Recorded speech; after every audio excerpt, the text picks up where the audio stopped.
right. We're going to dig a little deeper. This is a much more challenging problem than the previous one. And we're going to get really mathy. So, if you need to pause the video, if you need to sit there and go, what is he doing here? Feel free to do that. I'll maybe give you a few opportunities to do that. So, again, we have two people. We've got Craig and Bo. And Craig is, he produces 100 boxes per hour, or he can produce 20 crates per hour, or any combination thereof.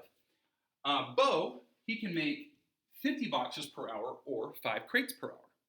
So, first thing we're going to do is we're going to graph these, and we're going to determine who has absolute advantage. Who is really good at making this stuff? So Craig, 10, 20, 30, 40, 50, 60, 70, 80, 90, 100 boxes per hour, or 20 crates. So this is Craig, all right? And this is Bo, all right? So Bo makes 50 boxes per hour. Get a different. So Bo is 10, 20, 30, 40, 50, or 5 crates per hour.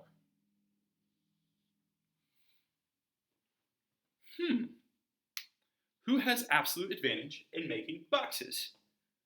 Who's kicking butt over here? Well, that's Craig. Okay, well, what about crates? Well, it's also Craig. So who has absolute advantage in both things? That would be Craig. Oh, that's a short story. Craig should just make all his stuff, and Bo should just make all his stuff, and, you know, everyone lives happily ever after, except for Bo, because he stinks at producing things. No, that is not the lesson that we learn here, okay? Absolute advantage is not the end of the story. We need to look at comparative advantage. So, remember what comparative advantage was. Comparative advantage was, okay, what am I giving up to produce something, okay? And we want to find the lowest opportunity cost. Sorry, let me back that up. Comparative advantage is having the lowest opportunity cost, which opportunity cost is what you give up to get something. So before we calculate comparative advantage, before we determine who has comparative advantage, we have to calculate opportunity costs. So let's find our opportunity costs. So what I'm going to do is I'm going to say, well, if Craig wants to make a crate, okay, he can make 20 crates, but 20 crates will cost him 100 boxes. Okay, so 20 crates cost him 100 boxes. So if we divide there, we get 5 boxes per crate. That is the cost of a crate. He gives up 5 boxes. Okay, so how do we find his opportunity cost in boxes? Well, we just reverse that. We can do, 100 boxes cost him 20 crates, which means that it is, 1/5, so 0.2 crates per box. An easy way to remember this is whatever's on bottom is what you're finding the cost of.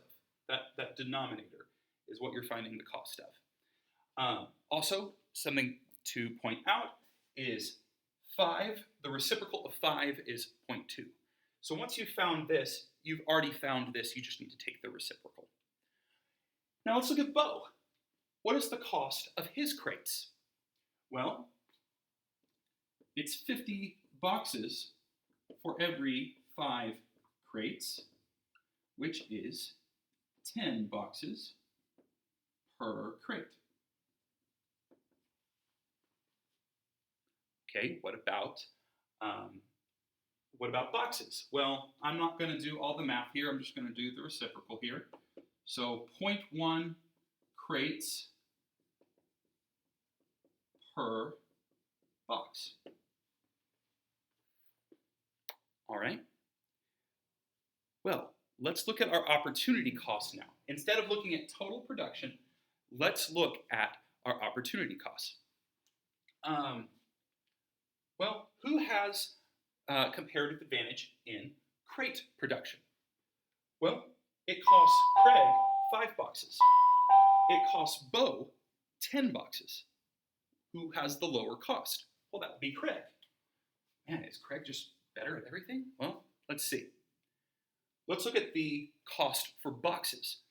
The opportunity cost for boxes is 0.2 for Craig, and it's 0.1 for Bo. Bo's opportunity cost is actually half. So Bo, even though he completely stinks at producing things, he actually has comparative advantage in producing boxes.